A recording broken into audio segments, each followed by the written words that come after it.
सुबह कहाँ चल दिए साइकिल उठाकर। रात भर खांसी के कारण सोए नहीं हो और सुबह होते ही चल दिए बहादुरी दिखाने। अरे ललिता, तुम समझती नहीं। पिछले 4 दिनों से बेड पर लेटा हूँ। 2 महीने बाद ही मधु की शादी है। पैसे का कोई अता पता नहीं। ऊपर से जो थे वो मेरे इलाज में चले गए। सब कुछ चला जाएगा तो फिर आ जाएगा, लेकिन तुम चले गए तो पूरा परिवार खत्म हो जाएगा। अरे क्या पिताजी है, एक तो रात भर खांस खांस का सोने नहीं दिया और अब 5 बजे से आप लोगों का ड्रामा स्टार्ट हो गया। अरे जब डॉक्टर ने आराम करने को कहा है तो फिर सवेरे सवेरे क्यों कसरत दिखाने पर उतारू हैं? यही जिंदगी है। तुम्हें अभी समझ नहीं आएगा बेटा। जिसका जवान बेटा घर में बैठा हो, जवान बेटे की शादी का पैसा जुटाना हो, वो भला कैसे आराम फरमा सकता है? अरे लेकिन डॉक्टर ने आपको धुएं से दूर रहने की सलाह दी है और चाय की दुकान बिना धुएं के तो हो ही नहीं सकता। जब तुम्हें इतनी फिक्र है बाबूजी की, तो फिर तू ही क्यों नहीं दुकान पर चला जाता? ए माँ, तुझे पता है ना, मुझे चाय बेचना बिल्कुल पसंद नहीं है, समझी? लेकिन अगर तू कहती है तो पिताजी के ठीक होने तक मैं चाय की दुकान पर चला जाऊंगा।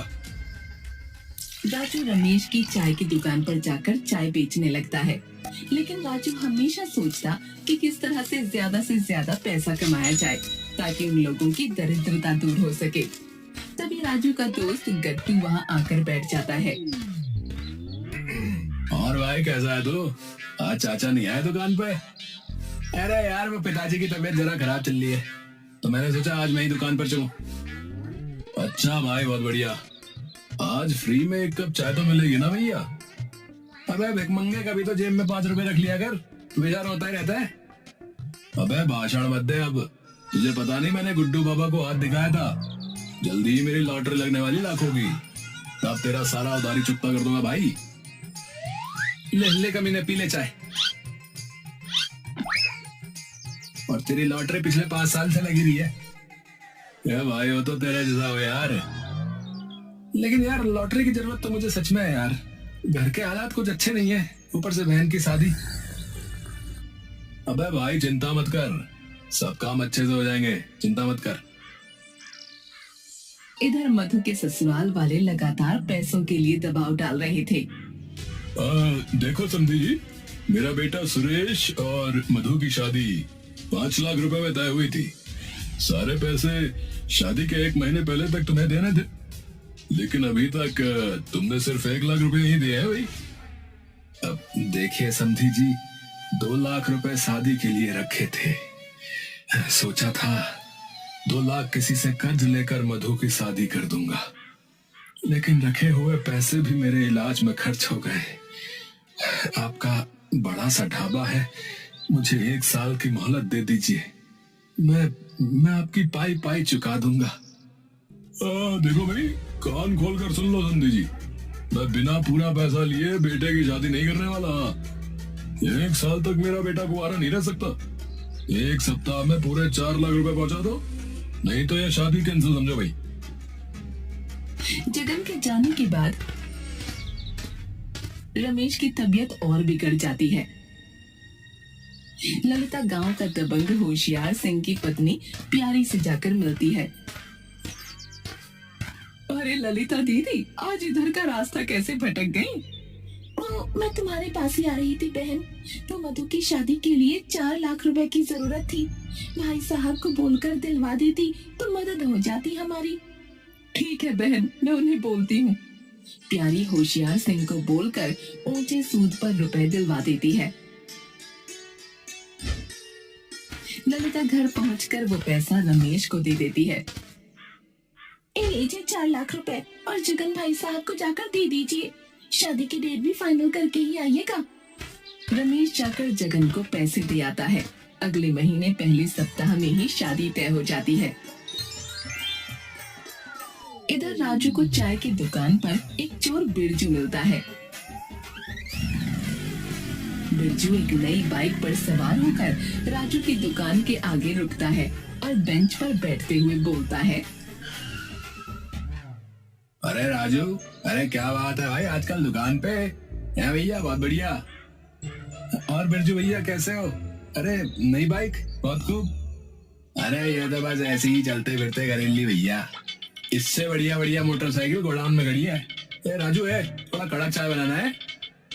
भाई एक बात पूछूं, तुम हर एक हफ्ते के बाद बाइक चेंज कर देते हो, आखिर इतने पैसे आते कहाँ से?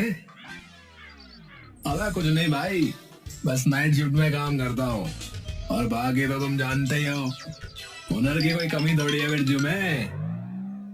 भाई मुझे भी अपने साथ रख लो, हमें पैसों की सख्त जरूरत है भैया। देख भाई, इस काम में रिस्क बहुत है, जेल भी जा सकता है। भाई रिस्क से नहीं डरता, लेकिन पैसे मिलने चाहिए बस। हाँ तो ठीक है, तो आज रात मेरे साथ चल लियो, मेरे पास एक तगड़ा प्लान है। रात में बिरजू राजू को लेकर सेठ करोड़ी मल के यहाँ चोरी करने पहुँचता है। राजू, तू वॉचमैन पर नजर रखियो, ठीक है? मैं दीवार फांद कर अंदर जा रहा हूँ। अरे नजर क्या रखना, वो तो सो रहा है। बाकी तुम बेफिक्र होकर हाथ साफ करो, मैं हूँ यहाँ पर। ए धीरे बोलो, धीरे। हमारे प्रोफेशन में बातों से कम इशारों से ज्यादा काम किया जाता है, समझा? कोई बेवकूफी मत करना, समझे? ओके भाई ओके, आप जाओ, मैं देख लूंगा, सब जाओ। बिरजू दीवार पर चढ़ जाता है। तभी राजू देखता है कि सेठ का कुत्ता बिरजू के पीछे से हमला करने वाला है। हुश, हुश, हुश, हुश। अबे पीछे मेरा पैंट नहीं फटा है, वो सूखे पत्ते पे चढ़ गया था, उसी की आवाज है। हुश, हुश। अबे गूंगे कुछ बोलेगा भी या शश हुश हुशी करता रहेगा है? तब तक सेठ का कुत्ता बिरजू का पिछवाड़ा नोच लेता है। जैसे तैसे दीवार से कूदकर बिरजू अपनी जान बचाकर भागता है। अरे मार डाला रे, अरे मेरा पिछवाड़ा बुलडॉग ने लहरा दिया भैया। अबे तुम्हें मैंने नजर रखने को कहा था, अबे तो कर क्या रहा था वहां पर है? कमबख्त ने सारे दांत गड़ा दिए। भाई मैं वही तो इशारे से बता रहा था कि पीछे देखो, पीछे। अबे तुम्हारे मुंह में दही जमी थी क्या? है, बोल नहीं सकता था क्या? बोलता कैसे? तुमने तो कहा था कि हमारे प्रोफेशन में बात कम इशारों से ज्यादा काम किए जाते हैं। अबे जब जान पे पड़ी हो तो इमरजेंसी में रूल नहीं देखा जाता बे। वैसे जिस तरह से दीवार से कूदे, मानना पड़ेगा तुम भी कुत्ते से कम नहीं। अबे चलो अभी यहाँ से, कल देखेंगे। और वैसे तुम मेरी तारीफ कर रहे हो या मुझे कुत्ता कह रहे हो बे? दूसरे दिन बिरजू और राजू सेठ करोड़ी मल के यहाँ रात में फिर से धावा बोलते हैं। इस बार राजू कुत्ते के लिए हड्डी लाता है, जिसे वो कैंपस में फेंक देता है। कुत्ता हड्डी चबाने लगता है। इधर दोनों सेठ के घर में घुसकर चोरी करने लगते हैं। तिजोरी साफ करने के बाद जैसे ही दोनों बाहर निकलने लगते हैं, कुत्ता एक बार फिर से बिरजू की तरफ लपकता है, जिसे राजू देख लेता है। राजू एक पत्थर उठाकर जोर से कुत्ते की तरफ फेंकता है। पत्थर सीधा जाकर बिरजू के पिछवाड़े में लगता है। अबे मार डाला रे। सॉरी यार, मैं तो तेरे पीछे पड़े कुत्ते को मार रहा था। अबे गधे, अबे जब कुत्ता बंधा है वो भौंक सकता है, काटेगा कैसे बे? अबे मैं तो उससे दूर था। और वहीं पे पत्थर मारने की क्या जरूरत थी, जाकर कुत्ते ने काटा था बे? उन दोनों की आवाज सुनकर सेठ जाग जाता है। भागते हुए राजू को सेठ पहचान लेता है और पुलिस को खबर कर देता है। इधर जगन शगुन लेकर रमेश के यहाँ पहुँचता है। रमेश भाई, ये लो बहू के लिए कुछ कपड़े और मिठाइयाँ हैं। अगले महीने की 6 तारीख का दिन निकला है। राजू बेटा, जा सामान सब अंदर रख दे। तभी वहाँ राजू और बिरजू को खोजते हुए पुलिस आ जाती है।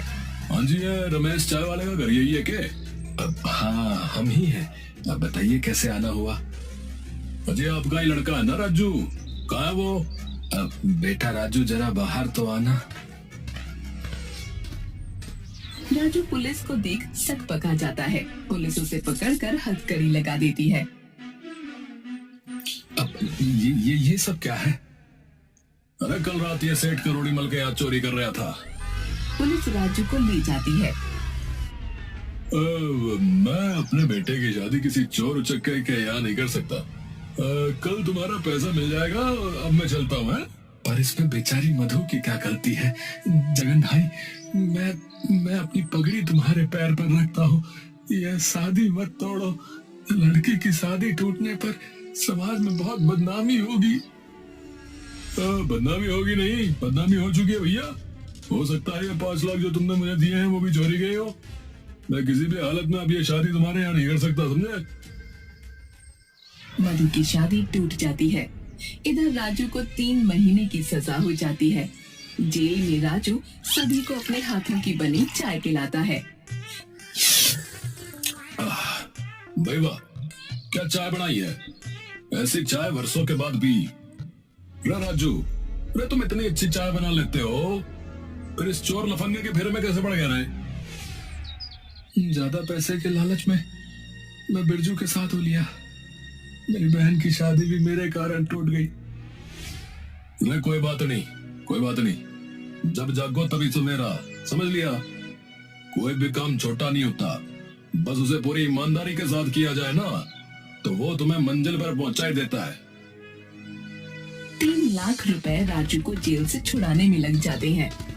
ऊपर से होशियार सिंह सूद समेत 6 लाख रुपए रमेश से मांगता है। रमेश का घर तक बिक जाता है। जेल से आने के बाद राजू चाय की दुकान को मसाला चाय के नाम से फिर से खोलता है। शाबाश राजू, बहुत अच्छे। अरे इनसे मिलो, यह है मेरा भतीजा प्रकाश, इसी गांव में टीचर बन गया है। सोचा तुमसे मिला दूं। आइए सर, ये लीजिए मसाले वाली चाय पीजिए। बहुत अच्छा। इतनी जायकेदार चाय तो शहरों के बड़े बड़े रेस्टोरेंट और कॉफी हाउस में भी नहीं मिलती है। आप शहर में क्यों नहीं ट्राई करते? शहर में खोलने के लिए पूंजी चाहिए, जो मेरे पास अभी नहीं है सर। वैसे मेरे शहर वाले मकान में आगे वाले कमरे में आप चाय की दुकान खोल सकते हैं। और हाँ भाई, जो भी घटेगा बढ़ेगा मुझसे पैसे ले लियो, कमाई होने पर वापस दे देना। रमेश से बात कर राजू शहर में मसाले वाली चाय की दुकान खोल देता है। शहर में दुकान का पहला दिन। अरे भाई, जल्दी से गर्मा गर्म चाय लगा दो, साथ में एक फैन भी दे दिए भाई। है सर, आइए आइए, लीजिए गर्मा गर्म मसाला चाय, और ये रहा आपका फैन। भाई मेरे, क्या बवाल चाय बनाए भैया। अरे भैया, कोई गलती हो गई क्या? ये मीठा डालना तो नहीं भूल गया? अरे नहीं रे भाई, अरे सब कुछ एकदम रापचे गए, एकदम कड़क। ऐसी चाय नहीं बनाता यहाँ कोई। यहाँ धन्यवाद भाई, आज से आप यही चाय पीजिएगा। उसके बाद तो जैसे वहाँ चाय पीने वालों की होड़ सी लग गई। राजू की चाय की बिक्री बहुत अच्छे से होने लगती है। टेस्टी चाय होने की वजह से जल्दी ही पूरे शहर में वो चाय की दुकान फेमस हो जाती है। राजू फिर से अपने मकान को खरीद लेता है। एक दिन धाकड़ सिंह राजू की चाय की दुकान पर आता है। अरे भाई वाह राजू, अरे तुम्हारी दुकान तो शहर की सबसे बड़ी दुकान होली। दुकान नहीं है तो रेस्टोरेंट है। आइए सर, ये सब आपकी और प्रकाश सर की कृपा से ही हुआ है। अरे भाई, ये कैश काउंटर पर बैठी सुंदर लड़की कौन है? वो मेरी बहन मधु है। एक अच्छा सा लड़का मिल जाए तो इसकी शादी करवा दूं। अच्छा, तो इसी की शादी टूट ली थी। वैसे एक बात बोलूं, मेरा भतीजा प्रकाश इसके लिए कैसा रहेगा? मेरे भाई साहब तो है नहीं, हमें ही उसकी शादी करनी है। प्रकाश सर जैसा लड़का किसे पसंद नहीं होगा सर। संयोग से पिताजी भी यही हैं। अभी बुलाता हूँ। पिताजी, 1 मिनट के लिए यहाँ आइएगा जरा। हाँ बेटा, बोलो क्या बात है? ये है प्रकाश सर के चाचा धाकड़ सिंह। अरे प्रकाश सर को गांव में कौन नहीं जानता, बहुत ही नेक इंसान है।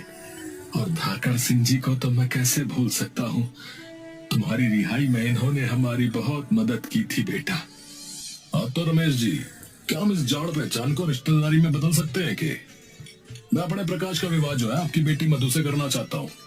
इतनी बड़ी सौगात मेरे लिए कुछ और हो ही नहीं सकती। प्रकाश जैसा दामाद मिलेगा, ये मैंने सपने में भी नहीं सोचा था। मधु और प्रकाश की शादी धूमधाम से हो जाती है। अब गांव ही नहीं बल्कि शहर के सबसे खुशहाल परिवार में रमेश के परिवार की गिनती होती है। मसाला चाय वाला एक ब्रांड के रूप में पूरे देश में उभरता है।